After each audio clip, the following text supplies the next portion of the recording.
Have you ever wondered why some people fade after 70 while others keep growing strong? As we age, it's easy to think that the worst is behind us, that we've already made our biggest mistakes. But the truth is, many people unknowingly make choices in their later years that slowly drain the joy, freedom, and dignity from their lives. And by the time they notice, it's often too late to reverse. In this video, we're going to walk through 12 of the most common yet overlooked things that can quietly ruin your life after 70. These aren't just bad habits, they're traps. Each one has the power to erode your independence, damage your relationships, or rob you of the peace you've worked a lifetime to earn. You'll hear why these behaviors are so dangerous, what they look like in everyday life, and how to recognize if they're starting to creep into your own routine. And most importantly, you'll learn what you can do to protect yourself from them before they steal the best years you still have ahead. Stay with me through the end, because the last few signs might surprise you.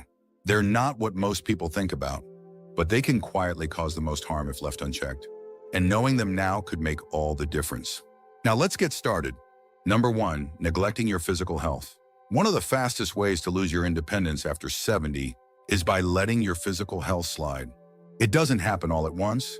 It's the result of small decisions repeated every day, like skipping a short walk, eating too much, processed food, or ignoring that tightness in your back that wasn't there last month. Over time, these little choices snowball into major consequences. Your legs weaken, your balance worsens, and soon, even simple things like climbing stairs or getting out of bed feel like a challenge. The body naturally slows down with age, yes, but it doesn't mean you're supposed to surrender to that decline. Many older adults assume aches and fatigue are just part of getting older. And while some change is natural, most of what we think is aging is actually disuse. The muscles and joints you don't move begin to lock up. The more you sit, the harder it gets to stand. And before long, the body forgets how to support you. There's a man I knew, Charles, 78 years old, who used to be full of life.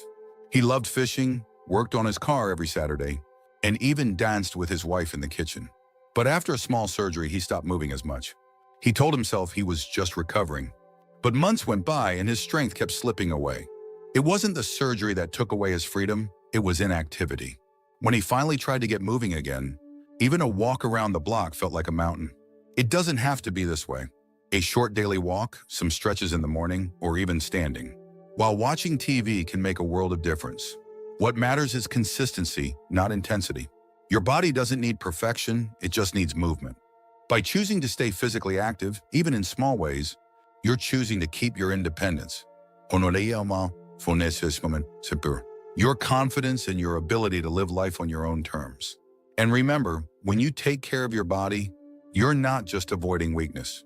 You're making a statement to yourself and to the world that you still matter, and you still have things to do. Number 2, letting your social circle disappear. Losing your physical health is one thing, but losing your connection to people, that can ruin your spirit faster than any illness. After 70, it's easy to start pulling away. Friends move, some pass on, your daily routines change, and before you know it, entire weeks go by without a real conversation. What many people don't realize is that loneliness doesn't just feel bad, it's actually dangerous. Studies have shown that social isolation in older adults is linked to everything, from heart disease to cognitive decline. The brain, like the body, needs stimulation.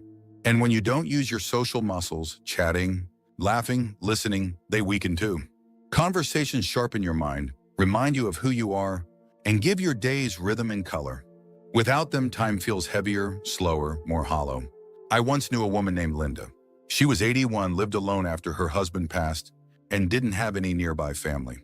She was sharp as a tack, but slowly started to retreat into her home. "I just don't feel like going out anymore," she'd say. First, she skipped her book club, then her church group, then even stopped answering the phone. Within a year, Linda went from witty and alert to foggy and withdrawn. Not because her brain failed her, but because her world got too quiet. Rebuilding or maintaining a social life after 70 takes effort, but it's effort worth making. Call an old friend, join a community group, say hello to your neighbor, even if you don't know what to talk about. It's not about filling your calendar, it's about staying human. Being around people reminds you that you belong, that you're still part of the world, and that you're more than just your age. So if your phone hasn't rung in a while, don't wait for someone else to make the first move. Reach out. Let someone know you're thinking of them. Because staying socially connected isn't just a nice bonus, it's a form of medicine, one that could add years to your life and life to your years.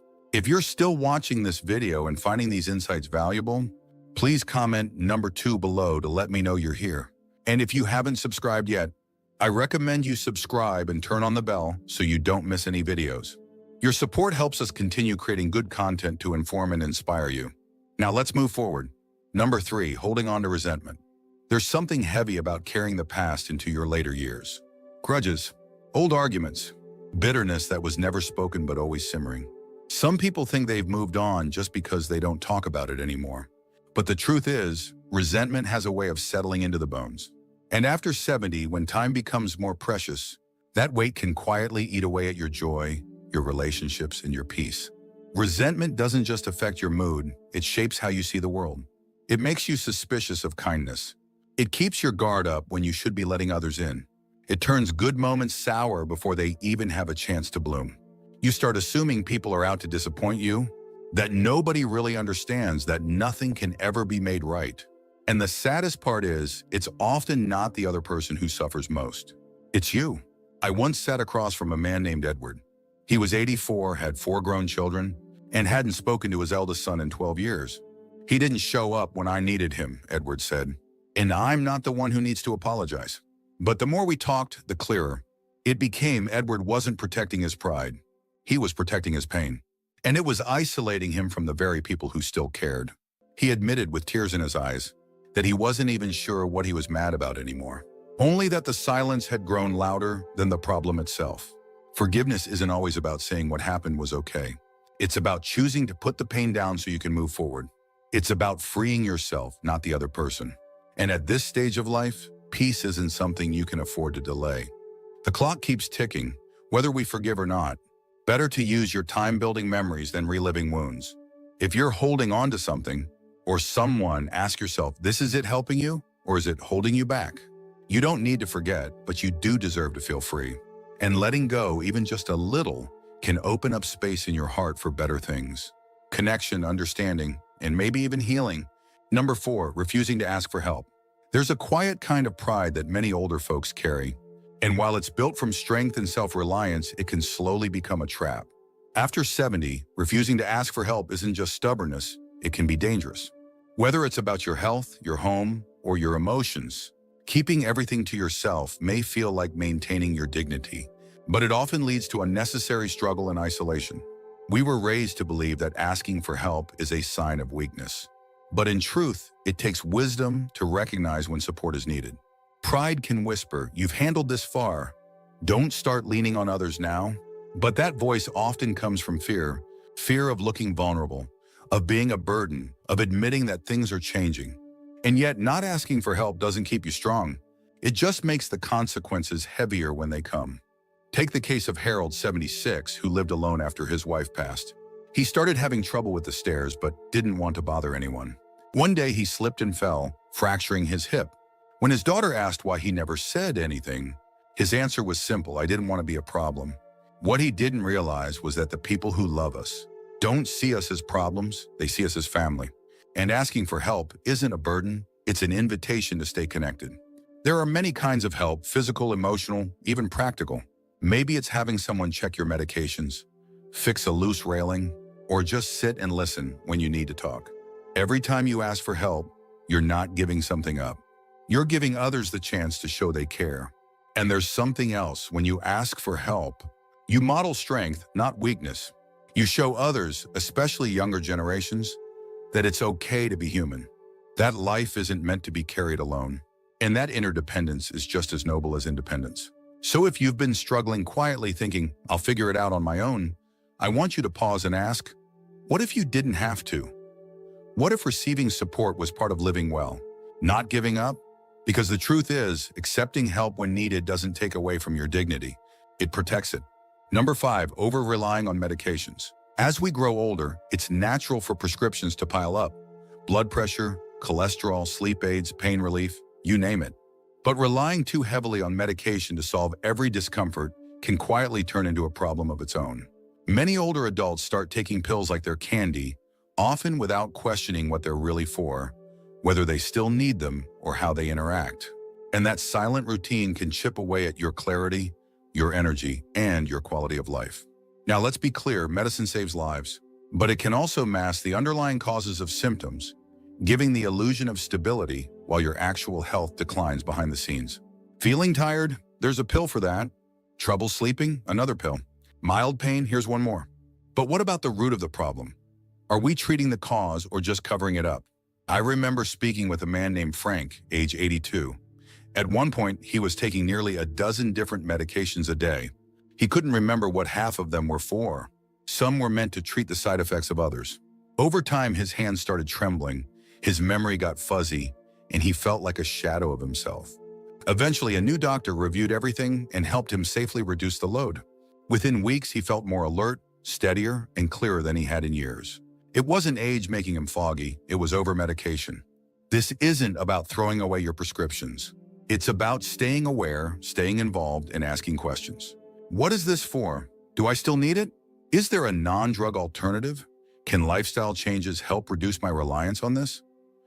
Those are not rebellious questions, they're responsible ones. You have every right to understand what's going into your body and how it's affecting you. Also, keep in mind that your body changes with age. The way you metabolize medication at 75 isn't the same as it was at 45. What was once helpful might now be too strong or even harmful.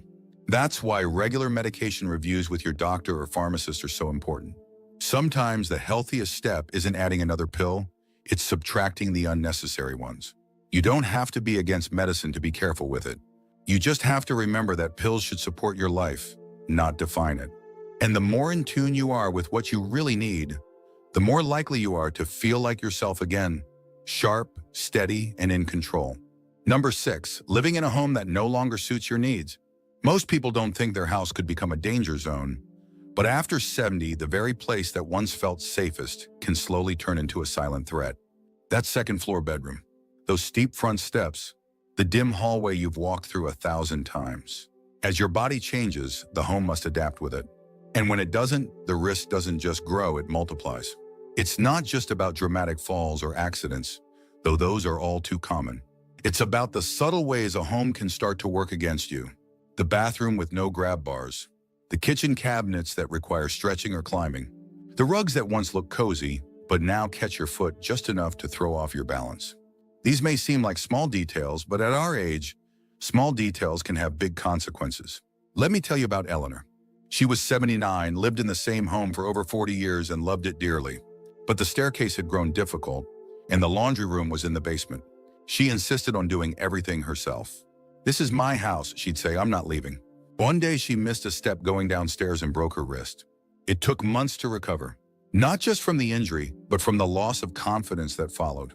She started hesitating, second-guessing, pulling back from activities she once enjoyed. The house hadn't just caused the fall, it had taken away her freedom. The truth is, holding on to a familiar space can sometimes come at the cost of your safety, your energy, and your peace of mind. That doesn't mean you have to move. It might just mean making smart adjustments, brighter lighting, removing trip hazards, moving your bedroom downstairs, or installing rails and grips in key spots. These changes don't mean weakness, they mean foresight. They say, "I'm planning to live well, right where I am." And if your home really can't be modified to suit your changing needs, it may be time to consider a different space, one that supports your independence rather than undermines it. That decision doesn't mean giving up. It means choosing freedom over friction, ease over nostalgia, and safety over sentiment. Your home should help you live, not quietly steal your ability to. Take a moment to look around your space, not with the eyes of who you were 30 years ago, but with the wisdom of who you are today. What needs to shift?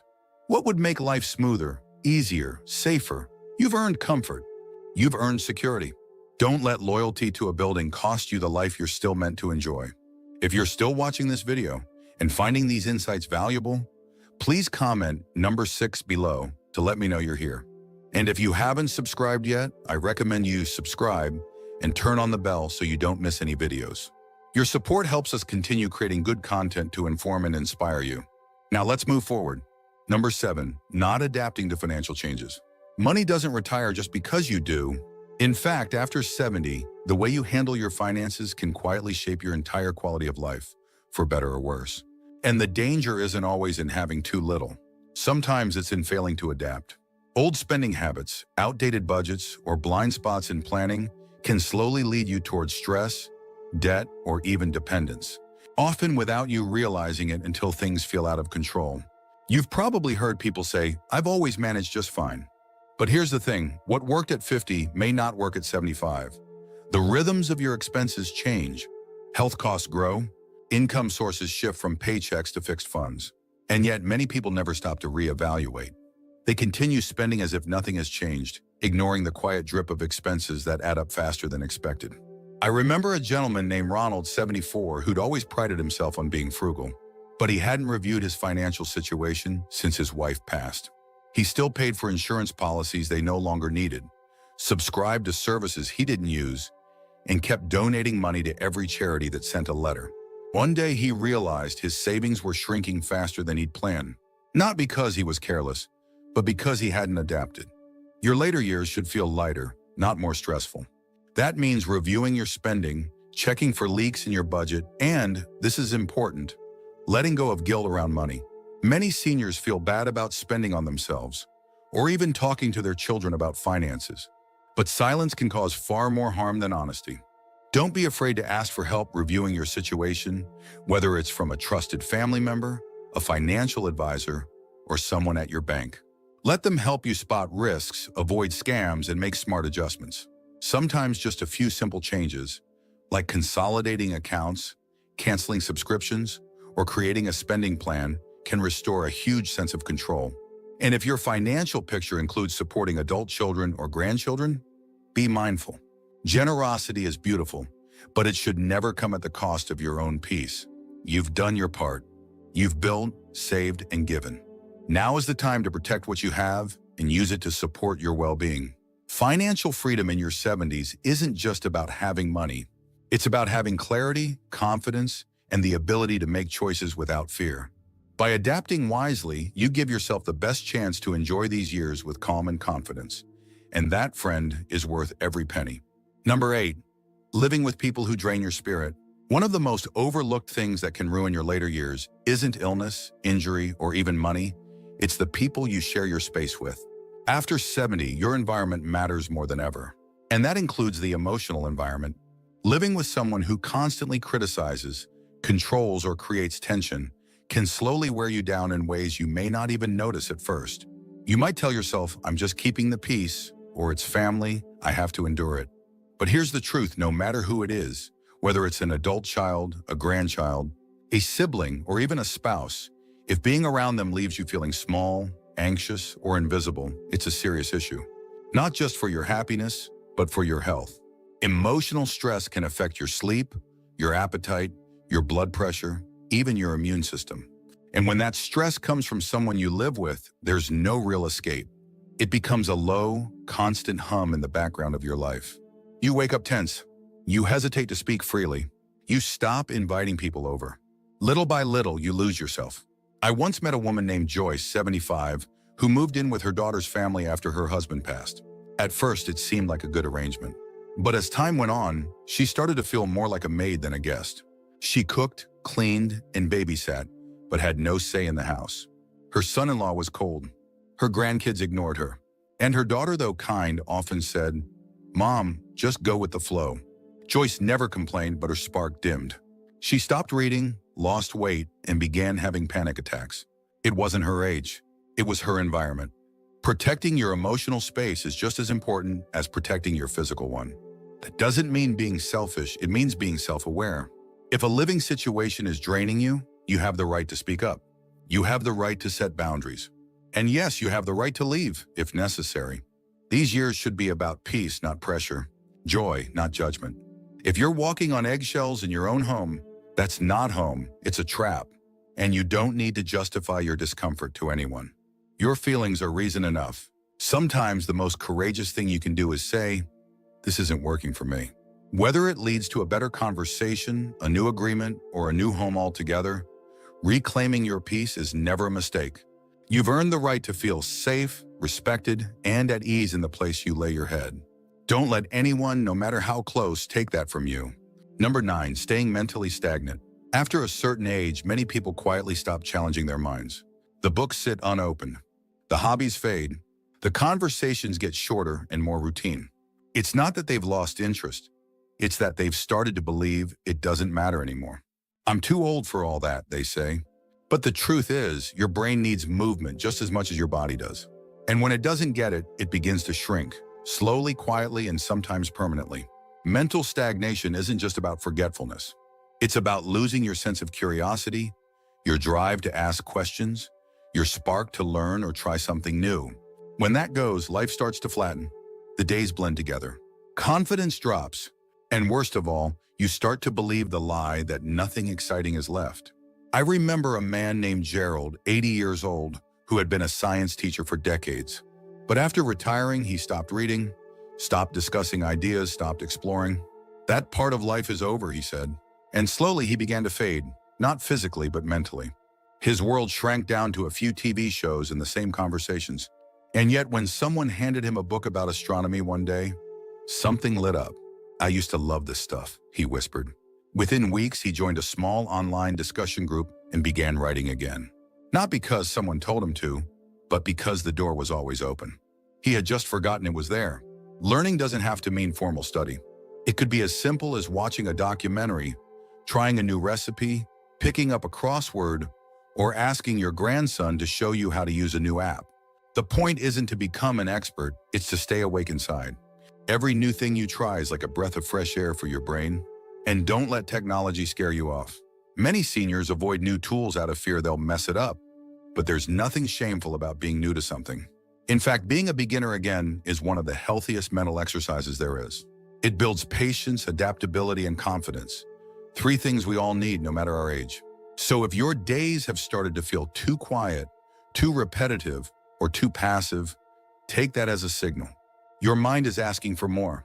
Because a curious mind stays young, no matter what the calendar says. If you're still watching this video and finding these insights valuable, please comment number 9 below to let me know you're here. And if you haven't subscribed yet, I recommend you subscribe and turn on the bell so you don't miss any videos. Your support helps us continue creating good content to inform and inspire you. Now let's move forward. Number 10, ignoring your purpose. When the job ends, the kids are grown, and the pace of life slows down. Many people find themselves asking quietly, "What now?" After 70, the danger isn't just boredom, it's drifting. Without a sense of direction, even the calmest days can feel hollow. The hours pass, but they don't feel lived. And that emptiness doesn't just affect your mood, it can wear away at your spirit. Purpose isn't about grand achievements. It's not about running a business or saving the world. It's about waking up with a reason to get out of bed. Something that gives your day shape and meaning. Whether it's tending a garden, calling a friend who needs support, teaching your grandchild how to fix something, or simply being the person in your circle who still shows up with a smile. I knew a woman named Bernice, 77, who had retired from her job at the post office. For a while, she was thrilled to rest. But after the first year, something changed. She started sleeping later, watching more TV and avoiding her social groups. "I don't really do much anymore," she'd say. And you could see it, the way her eyes lost their spark. But then one of her neighbors asked if she'd be willing to teach a weekly knitting class at the local library. At first, she hesitated. Why would anyone want to learn from me? But she went. And within a few weeks, her whole posture changed. She had purpose again, not flashy or loud, but deeply human. Your purpose doesn't have to be visible to others. It just has to be real to you. Maybe it's sharing stories, comforting someone who's struggling, or even taking care of a pet. The point is, you matter. Your presence, your voice, your energy, they still have weight. And when you stop believing that, you start to shrink in your own eyes. It's never too late to ask, what am I here for today? Not this year, not this decade, just today. Purpose is built in small acts, repeated with heart. When you live like you still matter, you start to feel like you still matter. And that, my friend, changes everything. Number 11, chasing youth instead of embracing age. There's a big difference between staying young at heart and trying to pretend you're still 35. After 70, some folks fall into the trap of chasing youth. They spend time, money, and energy trying to look younger, act younger, or avoid anything that reminds them of their age. And while a little pride in your appearance is a good thing, constantly fighting time can quietly drain your joy, self-worth, and peace. Trying to stay young at all costs often leads to comparison. You start measuring yourself against who you used to be or against others who seem to be aging better. This mindset turns every wrinkle into a failure, every ache into a flaw, and every gray hair into something to hide. It's exhausting and it never ends. Because no matter how hard you try, the clock keeps moving. And if your happiness depends on staying the same, you'll never feel like you're enough. I knew a man named Dennis, 73, who spent a fortune on anti-aging treatments. Hair dyes, skin creams, even experimental injections. He said it made him feel in control, but the truth was he was terrified of being seen as old.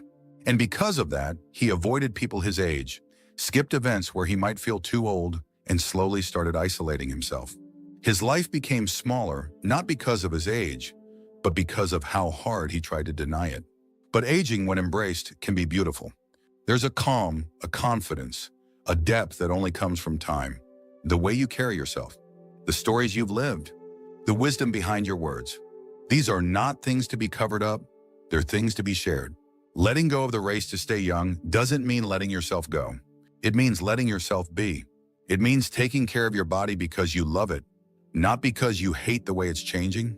It means dressing in a way that feels good to you, not to impress someone who doesn't matter. It means choosing to see your years as a gift, not a burden. You don't have to chase the past to have a full life today.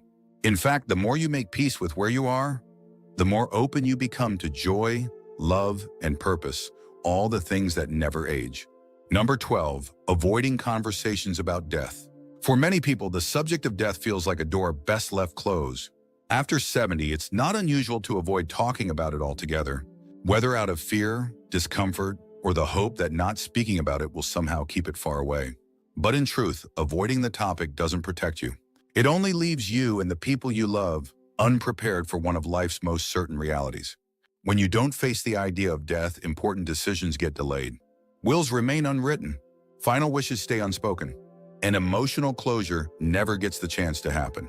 This kind of avoidance creates confusion, stress, and even conflict later on for your family, your caregivers, and sometimes for you. I once spoke with a woman named Carol, 82, whose husband passed suddenly. They had always avoided the topic.